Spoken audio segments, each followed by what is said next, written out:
On the farm tonight, did you know the economic impact of Virginia's growing wine industry is nearly $2 billion and growing? You know what else is growing? Virginia's reputation among wine critics. WFXR's George Noliv takes us to a local estate winery where what's going on right now will impact the wine you drink years from now.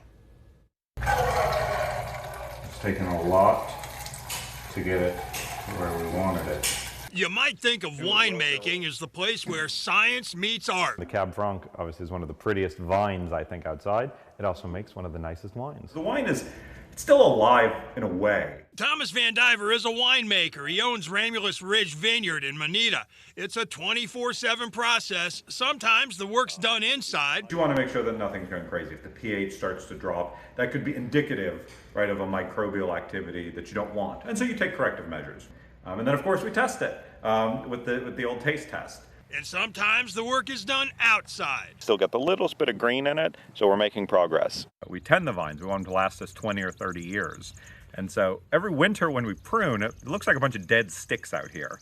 And you're like, oh man, I hope they all lived. I hope they survived. And then the spring you see it. They all come to life, and you can see behind us, they're just so beautiful. Springtime at a vineyard. Things are greening up pretty nicely right about now. At this time of year, the focus is on protection, protecting these tender shoots and what can best be described as these baby grapes. Then it's up to the sun, the soil, and the rain to do the rest. Once those grapes come in, it's all about the skill of the winemaker. Plants' photosynthesis is driven, which is that carbohydrate conversion to create sugars. It's driven by a bunch of limiting factors. It needs CO2. You need water, you need sunlight, in a specific spectrum of sunlight. You need relative temperature. So as all of those levers, if you think about it as, some sort of mad scientist in a laboratory, as each of those levers get pulled and pushed in different directions, you get a different outcome. Remember the science we were talking about? That's it, those variables. And then comes the art. Always something a little bit different that we have to work with. And that's what makes it fun. It's what makes it philosophical, magical, whatever word you want to use, is that this exact same plant every year will give us something different to work with. And as an artist, that's exciting. No artist wants to paint the exact same landscape with the exact same paint set every time, year over year. You want different. You want something to be inspired by. Apparently, places like Ramulose Ridge and other Virginia wineries are having an impact on the world wine scene. Wine critics from national media outlets like Wine Review Online, Forbes magazine, the Chicago Tribune, and wine enthusiasts, among others, all seem to agree that Virginia wines are on the ascendancy and that they deserve a place at the world wine table.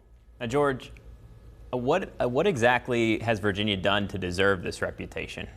Drew, the Virginia Wine Board calls it a combination of old world grace and southern grit.